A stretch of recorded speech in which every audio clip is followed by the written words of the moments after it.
Just moving quickly to the health impacts of aircraft usage, and again staying in Brisbane, Acacia Ridge State School is right next to Archfield Airport in Brizzy. Given the known environmental hazards of leaded aviation fuel, especially on young children, what steps has the department taken to ensure compliance with soil and air pollution standards around airports used by lead-based avgas planes? I think what we would suggest is that where there are known environmental impacts, that when they're, and it would depend what they are and who would deal with them in the Commonwealth Government. So some of the impacts that you're suggesting, Senator, such as lead, may or may not be related to aviation gas. And there would need to be some testing and validation of that data before such time as it was presented to the government for any future action. Okay, sorry, you're saying leaded aviation fuel isn't problematic? I'm saying it's only one of the things that might contribute to having lead in a water supply. Yes, okay, but are you looking at what bit you are in charge of and ensuring that your soil testing and so forth? Is that you? Who does that? Yes, so there is a program to test for PFAS contamination at 37 airports across the country, where there is reason to believe that PFAS contaminants exist as a result of the Commonwealth Government having interest in those sites in the past. Yes. Do you test for anything else? At this stage, we're not testing for anything else, Senator. Okay. Who is responsible for enforcing environmental protections under the Airports Act and the Airports Environmental Protection Regs? Senator, we are on the airport site, and effectively the limits of the Airports Act are largely for the airport site, but I think my colleagues will be able to answer in more detail. Just going back to the previous line of questioning around avgas, fuel standards or fuel quality issues are actually the responsibility of other agencies. I think it's, I'm not sure if it's Department of Climate Change, Environment and Water, or if it's Industry, Science and Resources. It's probably DQ now. Okay, so the interaction of that responsibility, which, as you rightly say, would normally be the Environment Department, and the fact that you're responsible for airports under the Airports Act and the Environmental Protection Regs, so who would be in charge of ensuring that the airport is complying with soil and air pollution standards? Would that be you, or would that be the Environment Department? I'll ask Ms Wright to address your question, Senator.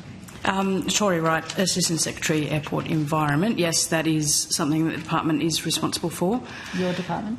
Our department. My branch is essentially the environmental regulator of leased federal airports under the Airports Act and the Airports Environment Protection Regulations. Yep.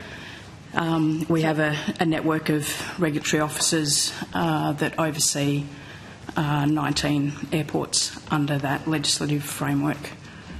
Okay, so what steps has you and your 19 people, or perhaps some other organ of the department, taken to ensure compliance with soil and air pollution standards around airports used by lead-based avgas planes?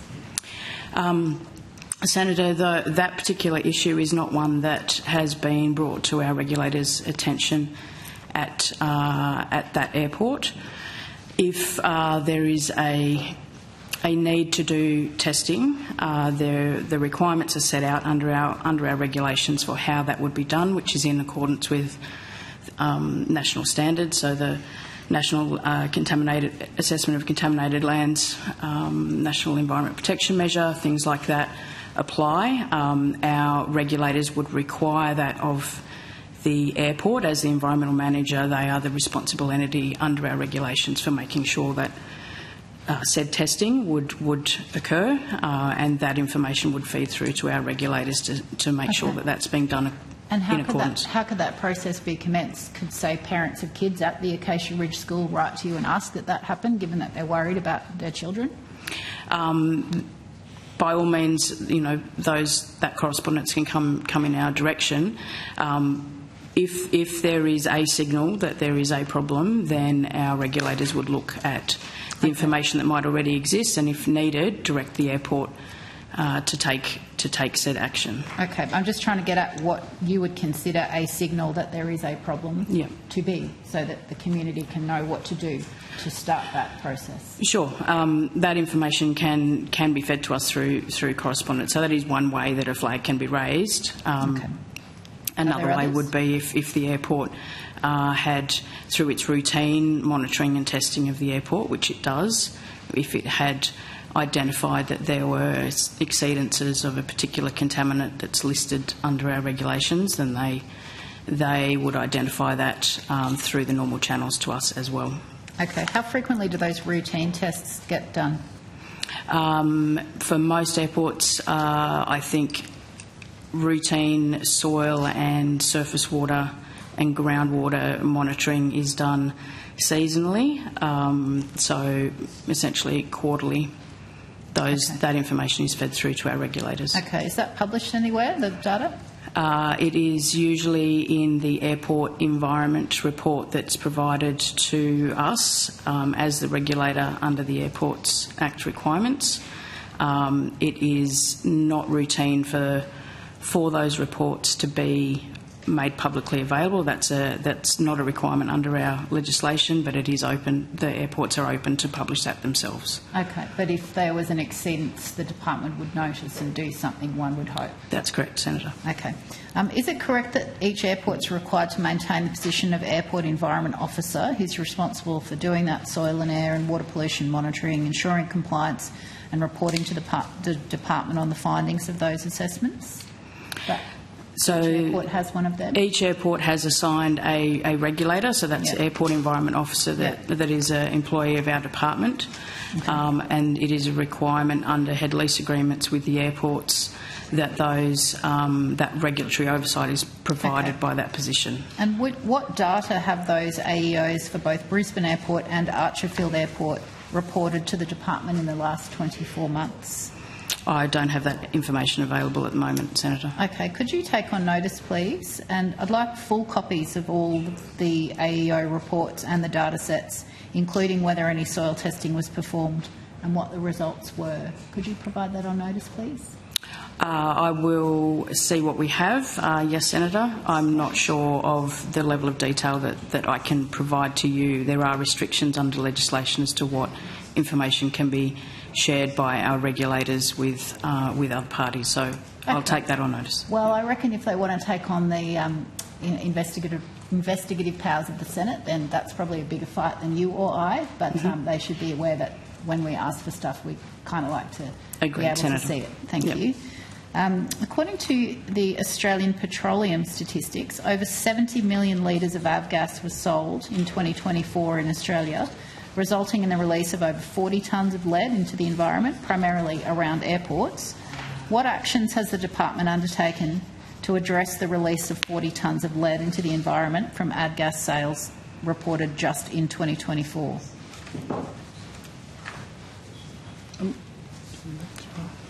I'm not aware that we have specifically addressed anything relating to the release of avgas, Senator. 40 tonnes of lead, not a concern? I didn't say it wasn't a concern. I said I didn't think that we had done anything specifically to address that issue, Senator. Right. I well, think if you're Senator, concerned, why aren't you doing something? Senator, I think this goes to the point I made earlier that issues... Sorry, Senator. I think that goes to the issue I mentioned earlier, that issues to do with fuel quality are regulated by other agencies. Okay. And lastly, how many assessments of soil contamination related to lead emissions have been conducted under Regulation 6.07 of the Airport's Environmental Protection Regs, and what were the findings? Senator, I'm not aware of testing of that nature having been done at those airports. Okay, none. All right. And are there any ongoing investigations into breaches of environmental standards concerning lead pollution around any Australian airport? Not that I'm aware, Senator. Okay. But you are checking and you're not investigating because you think everything's fine, even though you're not looking at the 40 tonnes of lead? I'm a bit confused. So lead is a listed contaminant under the Airport Environment Protection Regulations. The limits of those regulations do not extend to the fuel that we're talking about today. Oh, so you look at lead, but not if it's come from avgas. That's correct, Senator. Who made that silly rule? I don't know that, Senator. Right. Okay. How would we go about? Who writes the rules that says you don't? It's just a reg, is it?